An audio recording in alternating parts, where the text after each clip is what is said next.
So, welcome to Crusher Convo, where we're crushing the conversation one episode at a time. Here is my bonus episode of my review over the season 3 premiere of Strange New Worlds, Hegemony Part 2.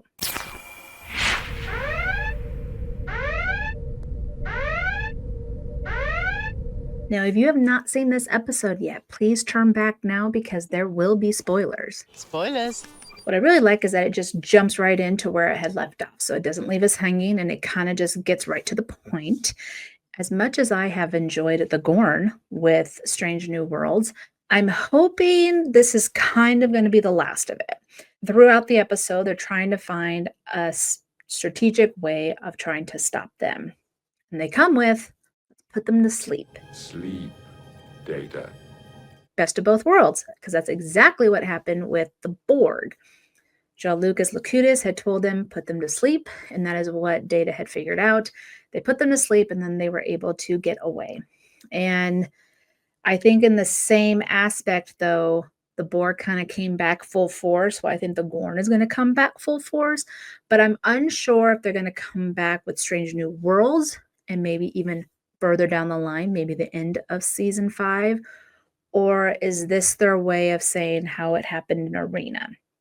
I'm not really sure where they're going with this, but hopefully the Gorn is kind of done for now, and then we can get back onto other stories. Okay.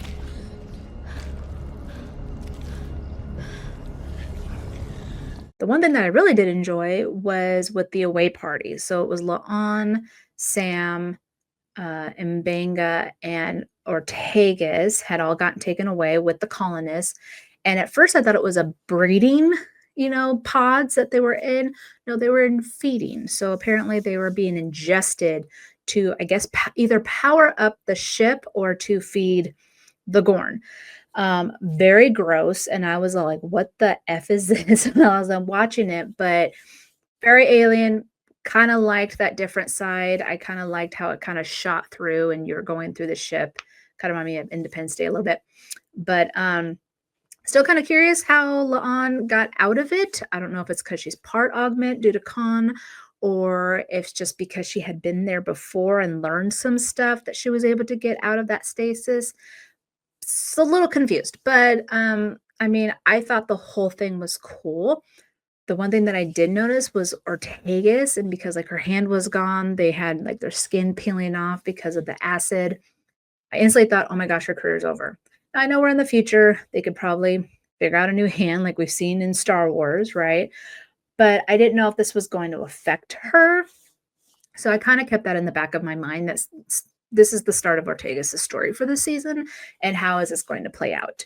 Now, of course, at the very end, we see her get jabbed or something by a Gorn, and it lifts her up.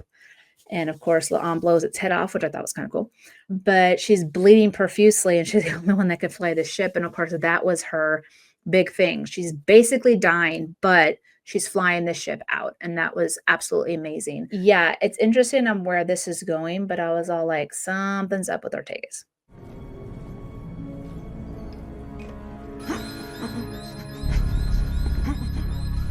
Now, of course, Batel, that's a whole other story. They're trying to figure out how to get these Gorn babies out of her. And even at one point, it was super gross during surgery. But they decide to use Una's blood because she's Illyrian. I kind of thought of the whole de-evolve thing where it was kind of working backwards.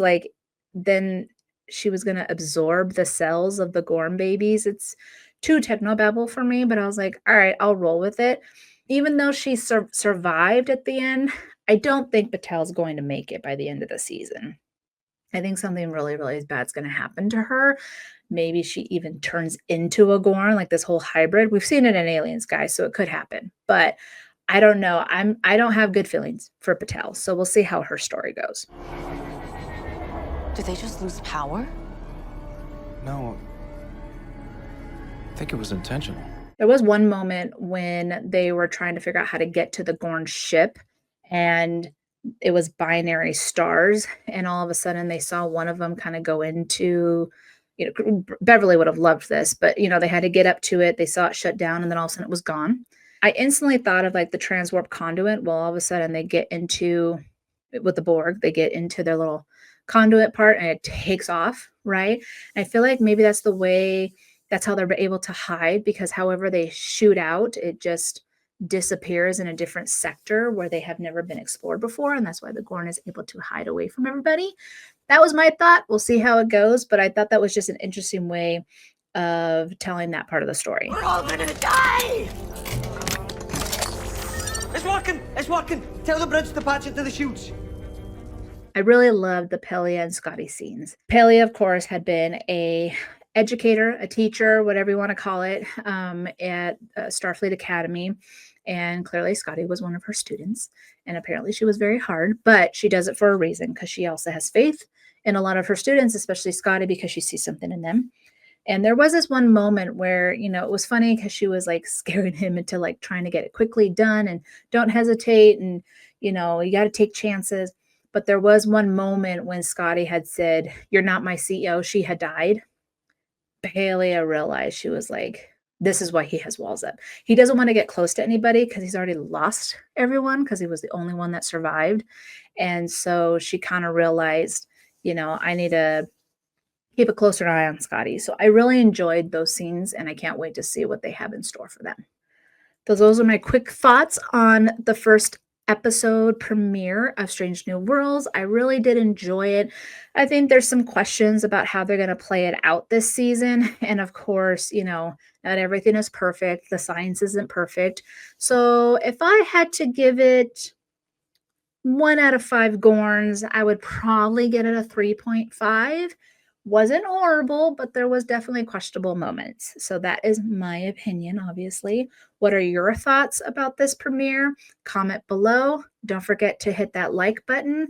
And if you have not subscribed to my channel, please do. I would really appreciate it. And yeah, I can't wait to talk about the next episode. And as always, live long and prosper.